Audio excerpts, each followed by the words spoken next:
Le forum de Giverny, j'en suis le mécène et le participant depuis l'origine. Alors, à aucun moment j'aurais voulu rater cette occasion d'échanger avec les pairs, de voir des collègues, de discuter pour faire avancer la réflexion et l'action dans les entreprises sur le développement durable, de lutter contre le réchauffement climatique et surtout, avant tout, de changer les comportements des gens.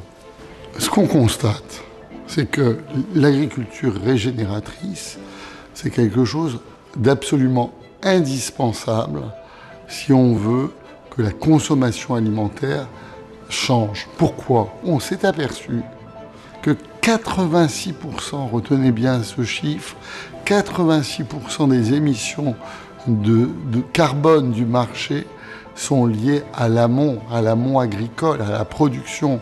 Donc si on ne fait pas travailler toutes les agricultures sur cette question de régénération, eh bien ça veut dire qu'on va continuer à avoir une empreinte carbone énorme et toutes les actions énormes que le marché de Rungis a tous les jours sur les infrastructures, que ce soit les panneaux photovoltaïques, le train des primeurs, les questions d'utilisation, de désimperméabilisation des sols, ça ne servira à rien parce que, au fond, ce qui compte, c'est le choix des consommateurs pour des produits de plus en plus respectueux de l'environnement.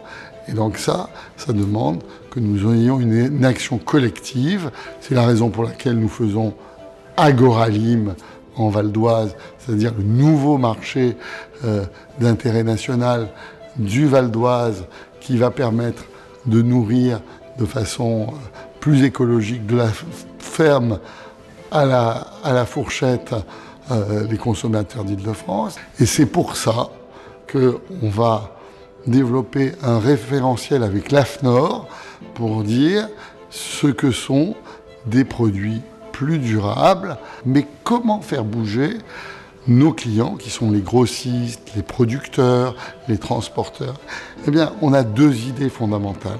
La première, c'est que il faut créer un club. Il faut que les gens soient entre pairs, qu'ils réfléchissent ensemble à ces questions et que, par imitation, par innovation, par amitié même, par jeu, les comportements des chefs d'entreprise qui proposent des produits alimentaires changent. Ça, c'est le premier point. Et le deuxième point, c'est ce que je vous disais, il faut qu'on soit beaucoup plus transparent sur les pratiques. Et les pratiques, ça n'est pas uniquement de produire, c'est aussi comment un produit est transporté, quelle est la communication qui en est faite, les circuits courts. Il ne suffit pas de le dire, il faut le faire. Et donc clairement, nous allons lancer ce référentiel AFNOR qui va changer la donne, au moins sur le marché de Rungis, mais c'est déjà pas mal.